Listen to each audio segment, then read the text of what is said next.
السلام علیکم۔ اشرف جاوید ملک آپ کی خدمت میں حاضر ہوں۔ میرے پیارے ناظرین اور عزیز طلباء و طالبات، شیخ سعدی ایران کے شہر شیراز میں پیدا ہوئے۔ آپ مشہور اور علمی ادبی گھرانے کے چشم و چراغ تھے۔ آپ کی حکایات ذہانت سے بھرپور ہوا کرتی ہیں، جن میں انسانی زندگی کے لیے بہت سے اسباق موجود ہیں۔ آپ کی کتاب گلستان سعدی میں سے آپ کی ایک حکایت پیش کر رہا ہوں۔ اس کا نمبر ہے 35۔ سنیے گا۔ لکھتے ہیں کہ میں بزرگوں کے ایک گروہ کے ساتھ کشتی میں سوار تھا۔ ہمارے پیچھے آنے والی ایک چھوٹی کشتی ڈوب گئی اور اس میں موجود 2 بھائی بھنور میں پھنس گئے۔ ہمارے بزرگوں میں سے ایک نے ہماری کشتی کے ملاح سے کہا، جا کر ان دونوں کو بچاؤ، ہر ایک کے عوض میں تجھے 50 دینار ادا کروں گا۔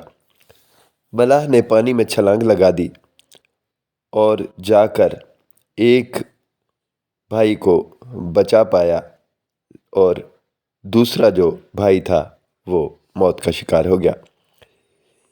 میں نے کہا، شاید اس کی عمر باقی نہ تھی، اسی وجہ سے تو نے اس کے پکڑنے میں بھی دیر لگائی اور دوسرے کے پکڑنے اور بچانے میں جلدی کی۔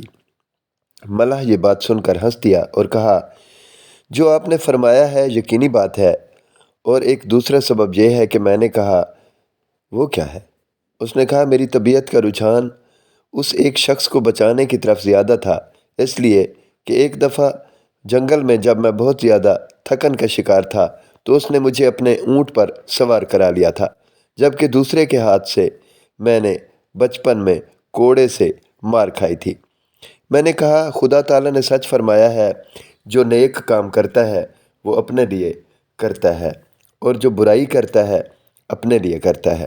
پھر کہا، جب تک ممکن ہو کسی کا دل زخمی نہ کر، اس لیے کہ اس راستے میں بہت کانٹے ہیں۔